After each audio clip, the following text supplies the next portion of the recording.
Olá, então nessa aula nós iremos falar sobre medidores elétricos, que são aparelhos, que são colocados nos circuitos elétricos com o objetivo de fazer medidas, fazer leituras. Por exemplo, imagine que você tem uma lâmpada e você quer saber qual é a corrente elétrica que está atravessando aquela lâmpada. Você pode calcular usando as leis, de Ohm, por exemplo, ou você pode usar um aparelho, que ao ser plugado naquele circuito, faça a leitura experimental daquela corrente elétrica. Então, vamos começar pelo primeiro medidor elétrico, que é o amperímetro. O próprio nome já diz, amperímetro, um medidor de corrente elétrica. Então, o amperímetro ele mede a intensidade da corrente elétrica que passa num aparelho, ou que passa numa lâmpada, ou que passa numa resistência, num resistor e assim por diante. Nós iremos falar do amperímetro na situação ideal. O que significa isso? Um amperímetro que vai ser colocado no circuito elétrico, ele vai estar fazendo uma leitura e ele não vai atrapalhar aquela leitura, ele vai simplesmente estar ali, fazer uma leitura e você simplesmente nem vai considerar a existência dele, você apenas tem que saber que ele está ali fazendo uma medida. Tá? Ou seja, você vai praticamente desprezar a existência desse aparelhinho ali no circuito. Imagine que você quer ler a corrente elétrica que passa por um resistor ou por uma lâmpada. Então, o ideal é você fazer o seguinte: ligar ele em série com esse resistor. Ou seja, ligar ele em série com aquela lâmpada que você quer fazer a leitura. Tá? Para ele ser ideal, para ele não atrapalhar as suas medidas, o amperímetro ele é percorrido pela corrente elétrica que ele vai ler.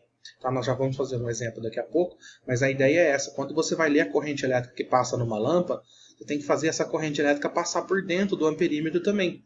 Então, o ideal, pessoal, é que ele tenha uma resistência interna desprezível, muito pequena, ou até zero, Uma resistência, como se o amperímetro fosse um simples fio ideal. Ele vai ter uma resistência interna desprezível, e aí a corrente vai atravessar ele, ele vai fazer a leitura, mas ele não vai interferir na leitura. Esse normalmente é o símbolo usado para amperímetro, tá bom?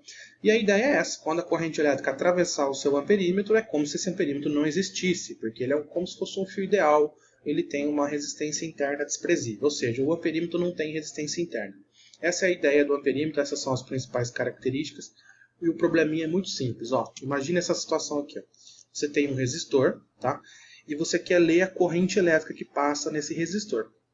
Imagine você que nesse resistor esteja vindo 6 amperes. Só que você não sabe que são 6 amperes. Tá bom? Eu coloquei ele estava vindo 6 amperes, é um exemplo. Mas vamos supor que você não soubesse que é 6. Você não, você tem um fio e uma lâmpada, você não tem condição de saber que é 6. Então o que você pode fazer? Ligar em série com essa resistência um amperímetro. Tá? Pode ser tanto antes ou depois dessa resistência, porque como está em série, dá na mesma. Se você ligar antes ou depois, vai dar na mesma. O importante é que aconteça o seguinte: esta corrente de 6 amperes, que a gente até então não sabia que era 6, vai passar por esse resistor, e na sequência vai passar pelo amperímetro. E aí ele vai te dar o valor dessa corrente. Ou seja, ele vai indicar para você uma leitura de 6 amperes, porque é um amperímetro ideal, ou seja, ele não tem resistência interna, ele não atrapalha a sua medida. Ele simplesmente faz a leitura da corrente e te dá o valor dessa corrente. Gente, muito tranquilo. Essa é a ideia do amperímetro ideal. É claro, pessoal? Ele vai ler a corrente elétrica que passa por ele, consequentemente, a corrente que está nesse fio aqui em específico, Uma vez que ele está em série com a resistência. Agora, peço para você tomar um cuidado, muito cuidado com isso. O amperímetro tem que ser ligado em série, porque se você ligar em paralelo, vai acontecer o seguinte, vai dar ruim. Então preste atenção, Imagine que você tem um resistor e você liga o amperímetro em paralelo com ele. Não se esqueça que o amperímetro é como se fosse um fio ideal. Aí o que vai acontecer? Quando vier uma corrente elétrica por esse fio aqui, na hora que ela chegar neste nó, ela tem duas opções, passar pela resistência ou passar pelo amperímetro. Então o que vai acontecer? Ela vai desviar do resistor, porque o amperímetro é um fio ideal, e vai deixar esse resistor em curto-circuito. Ou seja, se você pôr um amperímetro em paralelo, esse resistor aqui não está funcionando. Okay? Porque a corrente vai desviar dele. Então o amperímetro tem que ser ligado em série, porque se você ligar em paralelo, o resistor fica em curto-circuito. Esse é o amperímetro ideal. Tranquilo? Então essa é a ideia. Bom, ele vai estar ali fazendo uma leitura. Eu costumo dizer assim, pessoal, na hora que você estiver fazendo exercícios que tem um amperímetro ali, faz de conta que ele não existe. Apenas saiba que ele está ali fazendo uma leitura, tá? De corrente. Bom, o outro medidor elétrico que nós falaremos nessa aula é o voltímetro. O próprio nome já diz, voltímetro, um medidor de volts, ou seja, ele mede a tensão elétrica entre dois pontos.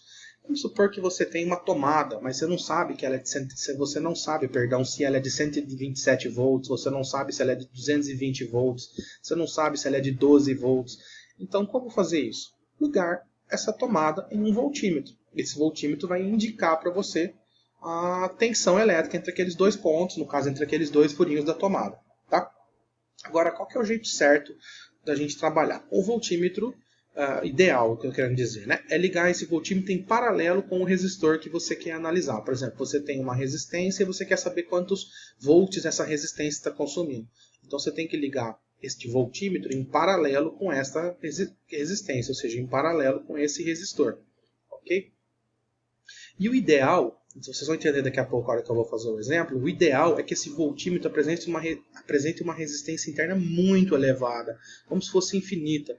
Os exercícios deixam claro isso. Tá? Se ele falar para você no enunciado que o voltímetro é ideal, você vai assumir que esse voltímetro tem uma resistência interna muito grande, como se fosse infinita. Em geral, o símbolo do voltímetro é esse aqui. Mas por que o voltímetro ideal tem que ter uma resistência interna muito elevada? Então preste atenção agora. Ó. Imagine que você tem uma resistência de 3 ohms, tá? E que esteja circulando aqui nessa resistência uma corrente de 6 amperes. Porém, mais ou menos igual eu fiz no exemplo anterior, você não sabe nem que essa resistência é 3 e nem que essa corrente é 6. Vamos supor que você não sabe nada disso. Você simplesmente sabe que você tem uma resistência e uma corrente. Bom, o certo é você ligar esse voltímetro em paralelo com essa resistência, porque ele vai ler a DDP entre este ponto A e este ponto B, que no caso são nós, né? O voltímetro vai ler a tensão entre o ponto A e o ponto B. Ou seja, ele vai ler a tensão nesse resistor de 3. Só que o que acontece? Quando essa corrente elétrica de 6 amperes chegar no nó, ela pode subir no voltímetro, passar na resistência, ou seja, ela pode se subdividir, lembra? Ela vai dividir um pouco no voltímetro e um pouco na resistência. E isso atrapalharia a sua leitura. Por isso que o voltímetro ideal tem que ter uma resistência interna infinita, para que a corrente elétrica não atravesse ele. Se a gente assume que a resistência interna do voltímetro é muito grande comparada com a do resistor, quando essa corrente elétrica que chegar no ponto A, ela simplesmente segue reto e passa pela resistência. Isso porque ela não consegue subir pelo fio, porque nós estamos assumindo que a resistência interna é infinita. Então ela acaba passando nessa resistência aqui, que é relativamente menor. Aí essa corrente passa por esse resistor e, evidentemente, o voltímetro te daria a leitura de 18 volts. Ah, professor, mas por que 18 volts? Porque o voltímetro lê tensão, né? Lembra da primeira lei de Ohm? Tensão é R vezes o I, ou seja, 3 vezes 6. Portanto, o voltímetro estaria marcando 18 volts. Tá bom? Então esse é o voltímetro ideal. Ele tem que ser ligado em paralelo com o resistor, que você quer fazer a leitura.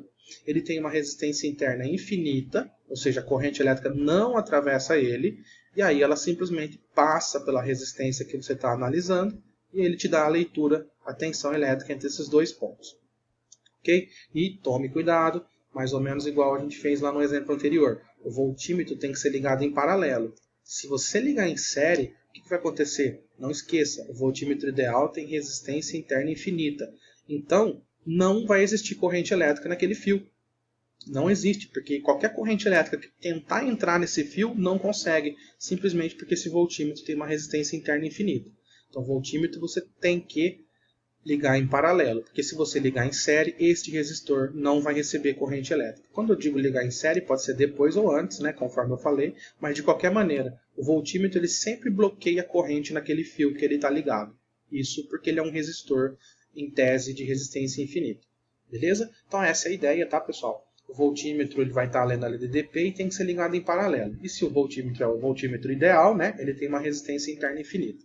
Estes medidores, né, voltímetros e amperímetros, um mede amperes e o outro mede volts, eles também são chamados de galvanômetros.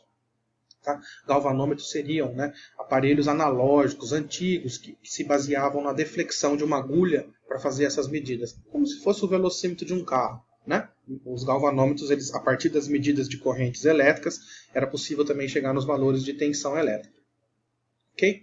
Hoje, inclusive, também você compra esses aparelhos, né, nas lojas de eletrônica, por exemplo, como multímetros. Por quê? Quando você compra esse aparelho chamado de multímetro, você pode calibrar ele para a função de amperímetro ou para a função de voltímetro. Aí você escolhe o que aquele multímetro vai fazer.